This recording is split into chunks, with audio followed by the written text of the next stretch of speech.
Hello everyone, welcome to Emkay Macro and Market Moves. I will be talking to Madhavi Arora, the lead economist at Emkay Global Financial Services. So I'll just start off by asking, there's been a lot of global uncertainty and a lot of, essentially, we thought that all the disruption that we've been seeing from the start of the year would maybe sort of start wearing off by this time. We're halfway through the year in terms of a calendar year, halfway through the year in terms of a fiscal year as well.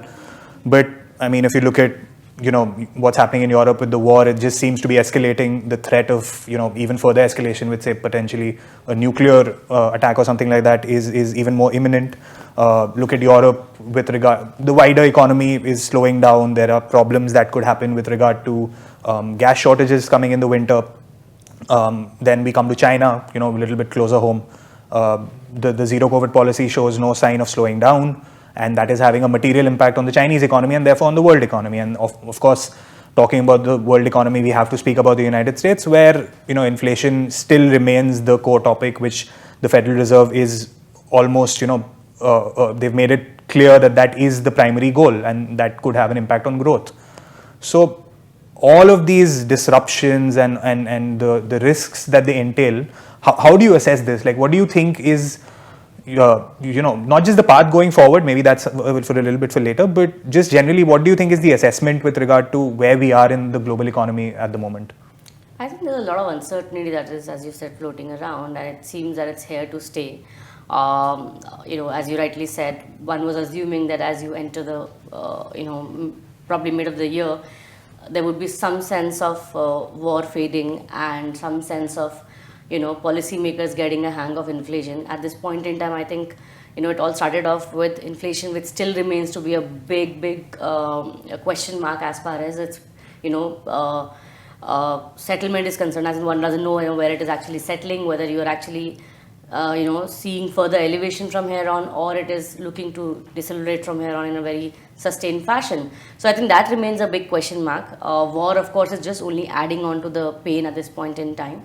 And given the fact that policymakers are now handcuffed with regard to what they need to do with inflation, there's no sight as to where the policy tightening could actually end. We are seeing repricing of policy tightening happening every now and then, starting from beginning of the year, where every month, rather than the last 2-3 months, every month has been a repricing of policy making kind of a month, wherein now one is looking at Fed fund rate actually crossing close to 5%. So that clearly is adding more uncertainty to the global market in terms of, what is the output loss going to be if the policymaker tends to tighten too much at this point in time. And especially as Europe, which is now facing, growth concerns back home, essentially owing to the energy crisis, the policymakers are still tied to the inflation mandate, which also means that they will still have to continue to tighten despite the fact that they're looking at visible signs of recession in at least European region. You also are seeing a lot of mismatch in fiscal and monetary policy. The nexus is now only tightening at this point in time, where, at least in certain part of Europe, you are seeing the policymakers looking a little softer on their stance, while the monetary one is actually getting much more tighter because inflation is having no sight in terms of adjusting down. So clearly, I think uncertainty is something which is going to stay in the near term. I'm not seeing any sense of reprieve on those front, which also will mean that you probably are going to be seeing a lot of volatility in financial markets at this point in time. The market repricing will also continue to happen probably in the next couple of months as well, and it also will mean that you might see further losses going ahead as far as market returns are concerned. So I think it's a very catch-22 situation for policymakers. At the same time, markets are also still trying to digest where is the end to all of this. Another thing that we've seen this year is that there's obviously been a lot of volatility in the currency markets globally for developed markets as well as emerging market currencies. The rupee has obviously not been spared. So where do you see the rupee going? What do you think is going to happen in terms of a short-term outlook or maybe even a slightly longer outlook? Because that does have a material impact on policy making domestically as well. I think to large extent the rupee volatility is emanating from what is happening, in the DM circle, which is essentially what is happening in the DXY. DXY has been an outlier currency in this year, exceptional returns, almost 18% CYTD if I'm not mistaken. Clearly that has been on account of two factors. One is that US, even though is also seeing growth downgrades, it's clearly an exceptional case within the DM space in terms of growth, and probably some sort of macro stability as well. On the other hand, other developed countries, be it Euro, JPY or GBP, all of them have their internal dynamics which are also a tad messed up, and most of them are again carry currency which are not offering a very high return at this point in time. So they are clearly the divergence, in the growth aspects, and the fact that internally most of the developed markets are facing, policy dilemmas is weighing on their currencies. So not only just US exceptionalism, but the fact that most of the other G4 have their own issues back home is weighing on their dynamics and obviously benefiting the dollar. To that extent, obviously emerging markets get impacted because a stronger DXY essentially implies that there will be implications on emerging market effects. India is not spared either, wherein you've seen that even though we have sort of outperformed compared to most of our peers, we still have lost almost 7 to 8% plus of our value in the last 7-8 months or so.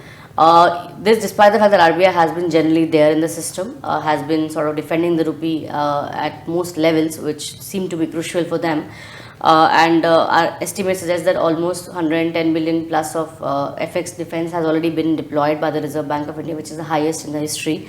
But it doesn't seem to be helping the currency in terms of directional move, because there is a global wave which is essentially putting pressure on emerging market as an asset class altogether. My sense is that rupee has further to go down, because I'm expecting dollar index to to go up by another 4 to 5%, which essentially means that rupee will at least go down by 2 to 3%. We may still remain either a mild outlier or middle of the emerging market pack, partly because of some domestic levers also which are helping us remain afloat, but also because of the RBI's defense, which has continued in both spot and forward markets. So I think to that extent, my sense is that rupee could still lose around 2 to 3% of its value, which means that we can see 84, 85 in the horizon comfortably. But my sense is that come next year, when probably FIs start taking fresh positions on emerging markets, assuming that market is currently at that point in time sitting with fair valuation, you should see some sort of a flows back in emerging markets, in which India also would probably be beneficiary, largely on account of the fact that India is still looking to be a brighter space in the emerging market mayhem at this point in time. So, and lastly, just what I'd like to ask is that from an overall point of view, where do you see risks to growth or just to the global economy as such in the next few months, say for the rest of 2022, or even going into say the first 3-4 months of 2023? I think the biggest risk that probably one is going to see is how much of a pain of recession that actually stays, or what is the magnitude and the depth of recession that may come next year in the West, which also will be a function of the policy tightening to the extent the extent of policy tightening that you would see next year. At this point in time, market is pricing Fed to sort of terminate its rate hike cycle at around 4.75%, but there's also a risk that it could actually increase much more. We'll probably time will tell whether this is going to be a policy mistake or a policy correction. But that seems to be a big risk for me, policy accidents from in terms of rate hikes, or in terms of even the reversal of fiscal stance that some of the European countries are seeing. Other risks that I can obviously see is a dragged or extended geopolitical risk, which will have implication for energy markets, which again will have implication for energy importers, largely Asia, and within Asia, India is a big energy importer, so that also will be something that needs to be priced in. Most market participants are still pricing in Brent somewhere between 90 to 100. I think if this escalates further, we could see sustained pressure on Brent for the next year as well. So one needs to see how it really pans out.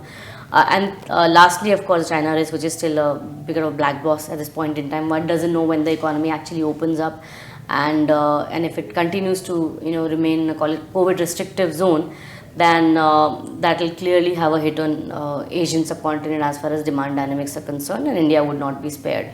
So at this point, we're looking at Indian GDP growth at around 7% with a downward risk, but my sense is that we could probably, see further downside of around 30 pips or so on that print. As far as India's better dynamics with rest of the world is concerned, that also will come at a cost, because clearly if you're growing better than the rest of the world while your exports are moderating, your imports tend to shoot up, which will imply that your current account deficit is going to be much higher than peers, and we are at this point in time looking at current account deficit of around 3.5%, which is much higher than the RBI's comfort zone. And of course, better domestic demand will also imply a much longish inflation cycle. So we at this point in time we're looking at inflation to average 6.7% roughly, which is close to the Reserve Bank's number. But there could be upside risk, which could emanate, one, from core inflation, two, from the fact that even the food aspect of inflation is now looking to be a little patchy, especially with the unseasonal rains now having their impact on perishable goods. So I think near-term risk for India would be some bit of an inflation instability. RBI being tied to inflation now, will probably go much higher than its neutral rate on the real basis. Which will also probably come from the fact that you may see some policy accidents or policy imbalances coming from the rest of the world, and those could again essentially imply that recession could be a much dragged down story than a more milder one. So I think a lot of question marks that we still have to answer there. Thank you so much, Madhavi. Thank you everyone for Thank watching. you.